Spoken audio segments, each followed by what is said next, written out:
we have with us Aman Jain, who is graduated from an IIT Kanpur and is one of the founding member of the Gyandhan, and they have assisted more than 1 lakh students in getting an education loan for studying abroad.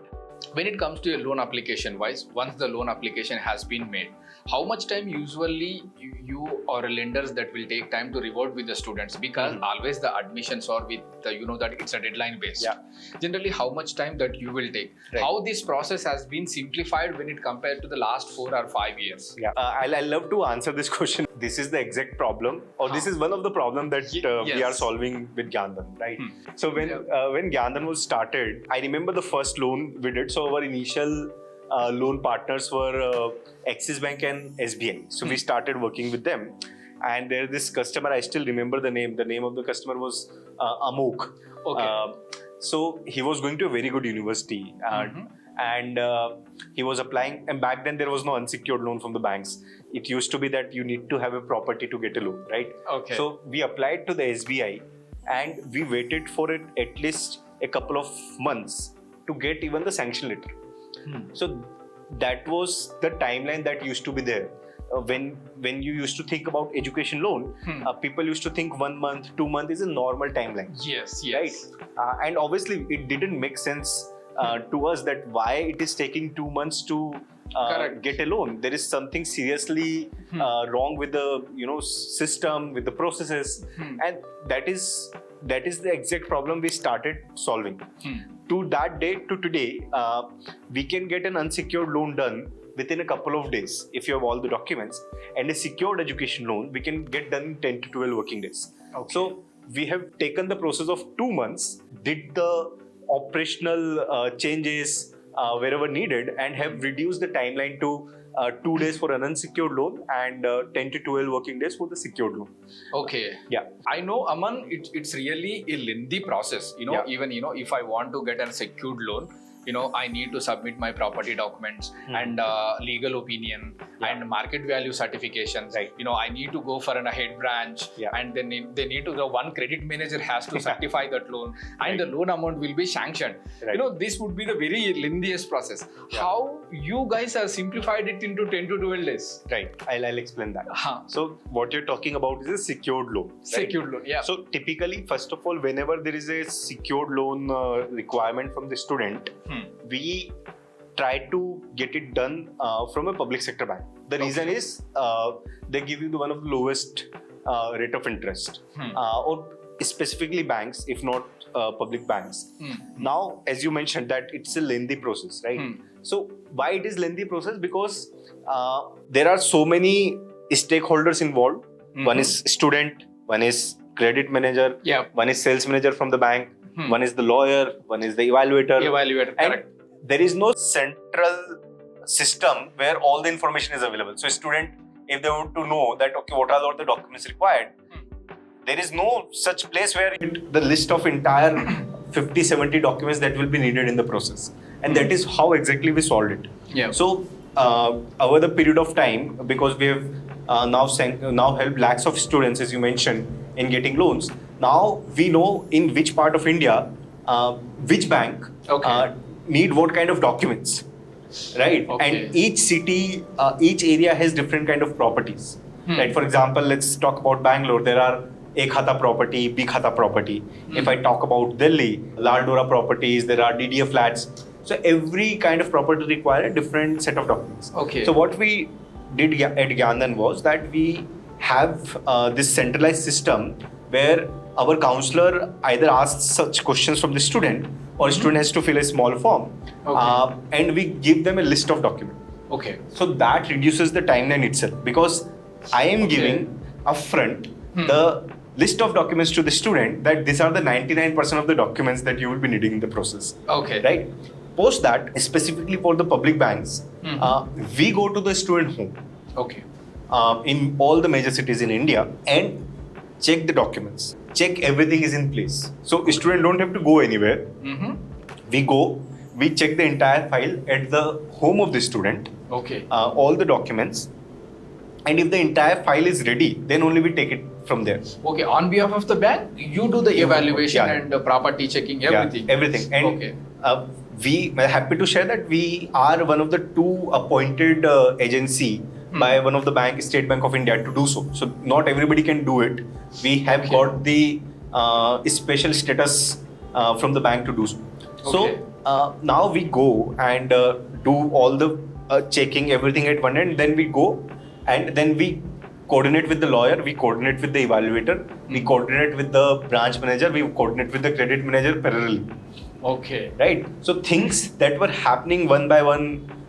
Let's say earlier what used to happen was file student goes submit the documents to the branch manager or sales manager. From there it used to be there for 5-7 days, and then the property evaluator will come take it.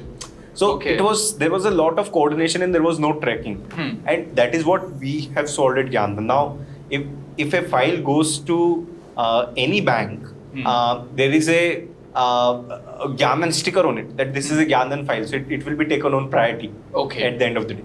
So that's how we have solved it. That's how we are able to reduce the 2-month process to a 10-12 working day process in a secured loan. So almost 30 days process comes to a 10 to 12 days process, so that the student can enroll. And that is in secured loan. Unsecured loan, it's completely online. So unsecured loan, you don't even have to go anywhere. You just have to upload the document on a website, and that is it. Once you upload the document, automatically it goes to the bank.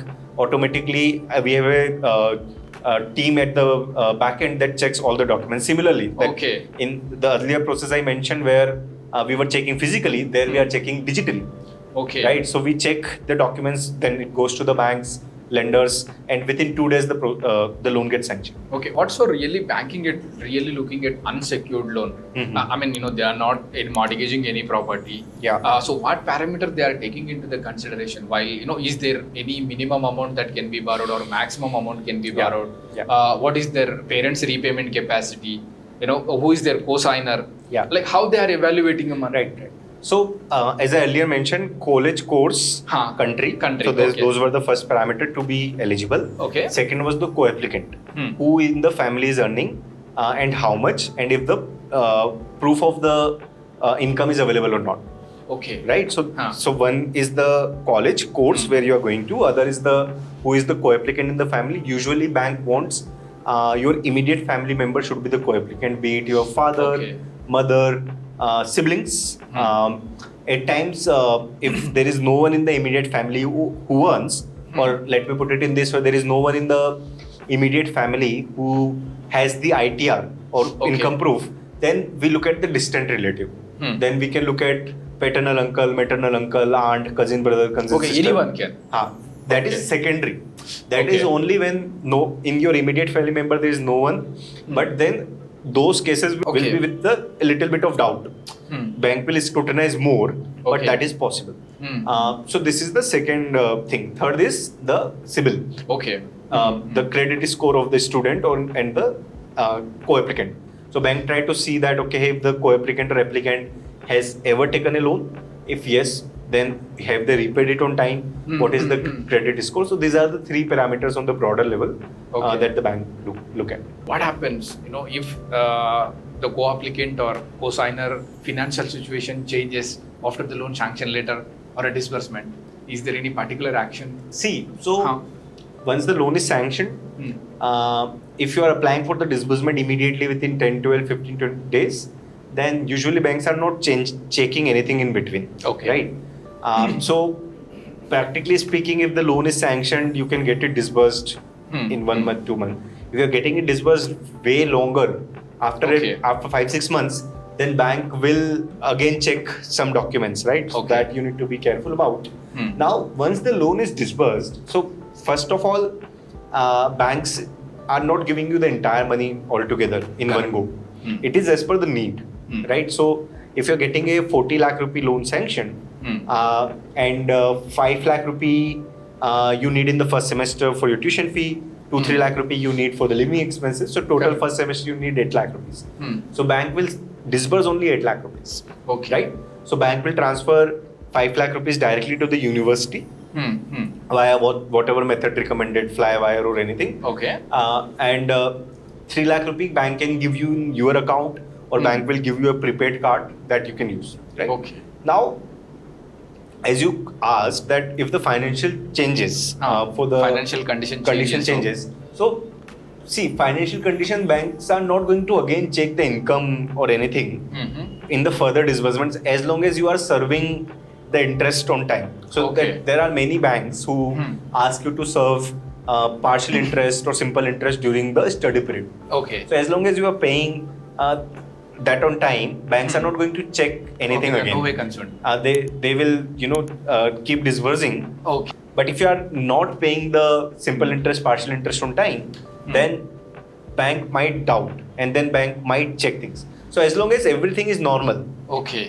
Bank won't check much. You can assume that disbursements can be done. Okay. But if there is something that comes up in front of bank through any way, any method, then obviously bank is bank, right? They would want to save. Let's say if they got to know that your credit score has deteriorated because you have taken 5 more loans and you are not paying on time. Okay. And it has come in light of the bank. So then before second or third disbursement, they might hold it. Okay. Right? So, but again, as I said, usually there are no checks in place by the typical lenders. Once the loan is sanctioned, until and unless you go and show them in front of you. Okay. In front of you.